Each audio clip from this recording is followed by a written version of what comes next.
अस्सलाम वालेकुम। मैं आज हज हाउस में हूँ। यहाँ पे एक शानदार इफ्तियार की पार्टी दी गई है हज कमेटी की तरफ से। यहाँ पे नए चेयरमैन हज कमेटी के हमारे टीपू भाई है, साथ ही सभी मेंबर और साथ ही हमारे दिल्ली पब्लिक स्कूल के चेयरमैन मंसूर भाई है, और आपका रहमान भाई, आपका कौन सा चेयर? KNS इंजीनियरिंग कॉलेज, हमारे जाफर शरीफ साहब के पुतरे होते हैं। इस तरह से सभी हमारे बिदर से मंसूर भाई है, तो बाबा साहब भी है, और सभी यहाँ पे पूरे इम्पोर्टेंट गेस्ट है। तो हज हाउस में मैं सबसे पहले सभी को रमज़ान के महीने की मुबारकबाद भी देता हूँ, और पूरी कमेटी को भी मुबारकबाद देता हूँ, और अल्लाह से दुआ हम सब मिलकर करें कि पूरे आलम में और हमारे देश में, कर्नाटक में बहुत ही प्यार मोहब्बत, बहुत ही सुकून से इफ्तियार रमज़ान मनाएं। और आगे भी आप सभी लोगों से पर्सनल रिक्वेस्ट है कि आप सभी लोग हमारे लिए दुआएं करें, और आने वाले हज को जितने हमारे भाई बहन जाने वाले हैं उनके बारे में भी, और हज कमेटी के इश्यूज को लेके भी बातचीत हुई है। हज हाउस अभी 2 नए आने वाले हैं, एक मंगलूर, एक गुलबर्गा। हम रमज़ान के बाद उसका उद्घाटन करने वाले हैं, तो फाउंडेशन स्टोन डालने वाले हैं, और हमारे स्टेट के चीफ मिनिस्टर सिद्धरामैया जी और डिप्टी CM DK शिवकुमार जी, सभी लोग इस हज हाउस को और पूरे कर्नाटक के लोगों के लिए मुबारकबाद देते हैं। तो आने वाले दिनों में माइनॉरिटीज को लेके एक बहुत ही शानदार बजट इस बार चीफ मिनिस्टर सिद्धरामैया जी ने दिए हैं, तो इसके लिए मैं सभी को बहुत बहुत शुक्रिया अदा करता हूँ। अस्सलाम वालेकुम। पहली मीटिंग भी हुई, कमेटी बनने के बाद पहली मीटिंग भी हुई, और हमारे टीपू भाई हज कमेटी के चेयरमैन बनने के बाद सभी इश्यूज को लेके आज मीटिंग हुई ही हज हाउस में। इसमें बहुत से चर्चे हुए हैं, और वो पूरे चर्चों को लेके हमारे ज़मीर अहमद खान साहब माइनॉरिटी मिनिस्टर और मैं हज मिनिस्टर दोनों मिलके जो भी इश्यूज पे है वो पूरे प्रॉब्लम्स हो या आने वाले हज को जाने वाले पूरे भाइयों को लेके, और इससे पहले हज में थोड़े बहुत प्रॉब्लम्स इश्यूज बताए थे लोग, उसको भी कंप्लीट करने के लिए मीटिंग की है। तो वो आने वाले दिनों में पूरे अच्छी तरीके से, और सभी हज कमेटी के मेंबर्स थे और सभी अपने अपने तरफ से ओपिनियन भी दिए हैं, उसको मैं और ज़मीर भाई मिल के पूरा सॉल्व करेंगे इंशाल्लाह।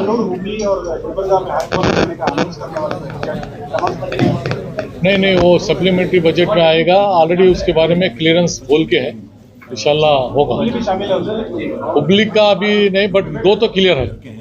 ये 2 कमेटी क्लियर होंगे, 10 करोड़ रुपए दिए हैं हज कमेटी के लिए, तो क्या मुतमईन आप बजट से? नहीं, हज को 10 करोड़ रुपए दिए हैं, और क्योंकि अभी स्टार्ट कर रहे तक उसका प्रपोजल रेडी होने तक फिर और 10 करोड़ हम ले सकते हैं, क्योंकि स्टार्टिंग में तो पहले 10 करोड़ दिए हैं। पहले उसका एस्टीमेट बनेगा, कितना एस्टीमेट बनेगा उतना मिलेगा जरूर। गुलबर्गा से जो है अली बाबा बोर्ड के चेयरमैन बने हैं, तो इस मौके पर क्या कहना चाह रहे हैं? नहीं, उनको भी मुबारकबाद देते हैं हमारे एरिया से। गुलबर्गा से हैं जी, हमारे पार्टी प्रेसिडेंट भी वहीं से है, मल्लिकार्जुन खड़गे साहब। तो कोई भी हो, हमारे भाई बने। औज़ुबिल्लाहिमिनश्शैतानिर्रजीम, बिस्मिल्लाहिर्रहमानिर्रहीम।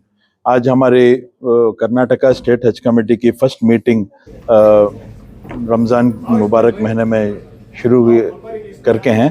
अल्हम्दुलिल्लाह इसके अंदर बहुत सारे इश्यूज थे जो इत्तेफाकी राय से हमारे पूरे मेंबर्स के ओपिनियन के साथ बहुत सारे मसले के ऊपर बहुत सीरियस तरीके से हम लोग इसके ऊपर गौर किए हैं और इंशाल्लाह फ्यूचर में इम्प्लीमेंट करेंगे।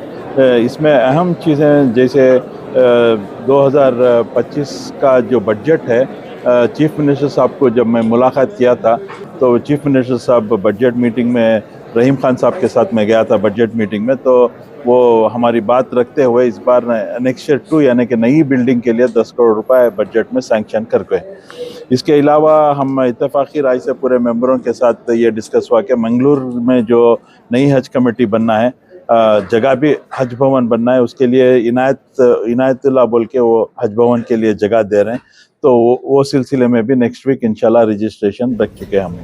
और तीसरा गुलबर्गा के अंदर भी हमको 5 एकड़ जगह मिल के वहाँ भी नया हज भवन बनना बोल के इंशाल्लाह वो भी तय करके हैं। और पूरे स्टेट के अंदर इस बार ट्रेनिंग प्रोग्राम जो हुज्जाज इकराम के लिए दिए जाता है, इस बार मैसूर में इंशाल्लाह नया, जो पिछली मरतबा नहीं था, मैसूर में इंशाल्लाह ट्रेनिंग होएगी। और इधर ट्रेनिंग की लिस्ट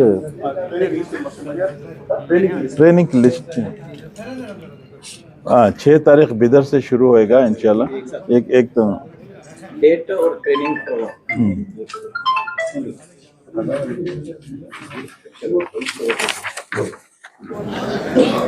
इस बार हुज्जाज इकराम के लिए जो बॉम्बे और दिल्ली का सफ़र करके आया, उसके अंदर भी बहुत सारे नए चीज़ें जो मैं पिछले मरतबा भी बोला था, इस बार हर हाजी को जैसा पासपोर्ट रहता है वैसा नुसूक कार्ड करके दे रहे हैं, जिसके अंदर पूरे डिटेल्स रहते हैं। तो इसके अंदर पिछले मरतबा क्या हुआ करता था कि अगर कोई हाजी का डेट बदला होना था, आगे पीछे कर देते हम लोग, लेकिन इस मरतबा जो डेट फिक्स हो जाता है वो डेट का आगे पीछे नहीं होता, क्योंकि नुसूक कार्ड अलॉट करते हैं हर हाजी को, जिसके अंदर पूरे उनके रूम अकोमोडेशन से लेके, फ्लाइट ट्रैवल से लेके, बस से लेके, मीना, मुजदलिफा, आरफात के पूरे वो प्रोग्राम्स रहेंगे उसके अंदर। तो वो एतबार से इस बार ज़्यादा हम लोग ट्रैवल के चेंजेस नहीं कर पाएंगे। अगर कोई चेंजेस है तो पहले ही कर देना हम लोग, जो अभी वो फाइनल होता है, फाइनल होने के बाद नहीं होता क्योंकि पूरा फिक्स हो जाता है।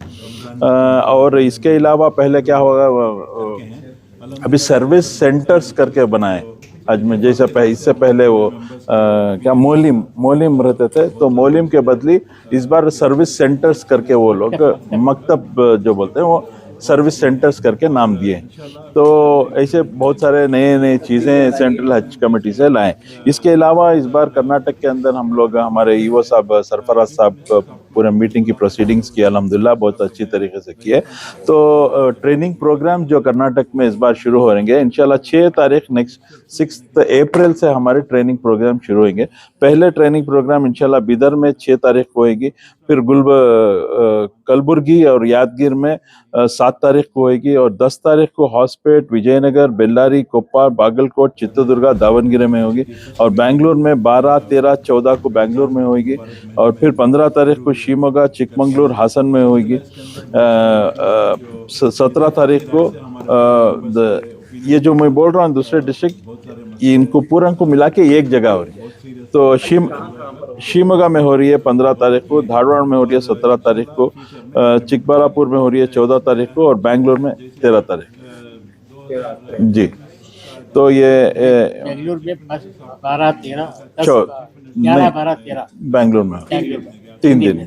तो जितने भी हुज्जाज इकराम को ये मीडिया के जरिए से हम लोग इत्तला दे रहे हैं, ये जो देख के मेहरबानी से जो डेट्स बोल के हम SMS के जरिए से भी हज कमेटी से आपको आएगा, आप लोग तमाम ट्रेनिंग प्रोग्राम में शिरकत करें करके बताओ। तो अभी वैक्सीन का कोई नहीं, क्या भी नहीं, पूरा अच्छी तरीके से नहीं, ट्रेनिंग प्रोग्राम में ही वैक्सीन का साथ में। इसके अलावा क्या फैसले लेंगे? अब बोला नहीं है इनके नहीं हज कमेटी आई है, कोई नया कदम उठाया जाएगा या फिर अभी हम जो नई पॉलिसी जो लास्ट टाइम हम 2 ट्रैवल एसोसिएशन को बुला के बात किए थे, जिसके अंदर हम लोग जो फ्रॉड जो उम्रे पे ज़ियारत पे लेके हज पे बुला लेके जाके जो फ्रॉड हो रहे थे, उसके अंदर हमारे पूरे मेंबर्स डिस्कस किए हैं कि एक नई पॉलिसी बनाना है जिसके अंदर हज कमेटी के अंदर इनका बाकायदा का एक रजिस्ट्रेशन होना है। तो वो क्या एतबार से कानूनी दायरे के अंदर हम लोग किस रकम से काम करना बोल के इंशाल्लाह नेक्स्ट मीटिंग ईद के बाद एक मीटिंग तय करके उसके अंदर भी एक नया एक नई पॉलिसी इंशाल्लाह ले लेके आने का तय किया। आज क्या प्रोग्राम है सर? आज इफ्तारी का प्रोग्राम है हमारे हज मेंबर्स के साथ, हमारे वॉलंटियर्स और हमारे जितने भी हमारे पॉलिटिकल लीडर्स हैं, हमारे ज़मीर साहब जो हमारे लीडर हैं उनके लिए, रहीम खान साहब हज मिनिस्टर, यूटी खादर साहब हमारे, और नज़ीर साहब, हमारे मेंबर्स नासिर हुसैन साहब भी इंशाल्लाह आती करके बोले, रिजवान साहब और हमारे जब्बार साहब जो मेंबर्स हैं हमारे हज कमेटी में वो पूरे आएंगे। तो पूरन के लिए इफ्तारी का इंतज़ाम किया जी हज कमेटी की तरफ से, और पूरे मीडिया वालों के लिए पूरे इफ्तारी इसी जगह पर बाजू में जो जगह है वहाँ यानी बिल्डिंग में। तो इसके बाद जो मसला था यानी कि अकोमोडेशन का, इस साल कैसे कुछ? इस साल इंशाल्लाह क्या भी इंतजाम के पिछले मरतबा गए साल जैसे हम लोग मेंबर्स थे, हमारे मुजाहिद भाई एक जिम्मेदारी लेके गए, हमारे मुजम्मिल काम किए, हमारे वासिल भाई भी हमारे साथ किए, मेरे को भी युवा साहब एक जिम्मेदारी दिए थे।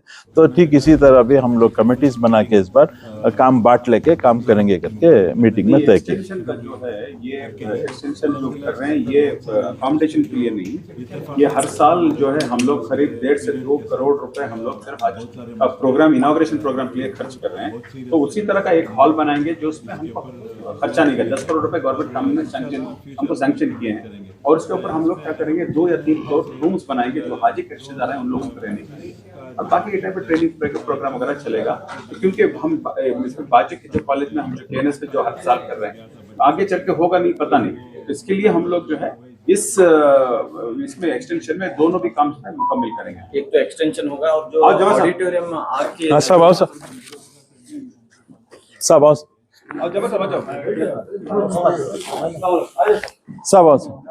फौरी तौर पे वो काम शुरू हो जाएगा। कब तक बनेगा ऑडिटोरियम? वो काम तो शुरू हो जाएगा इंशाल्लाह।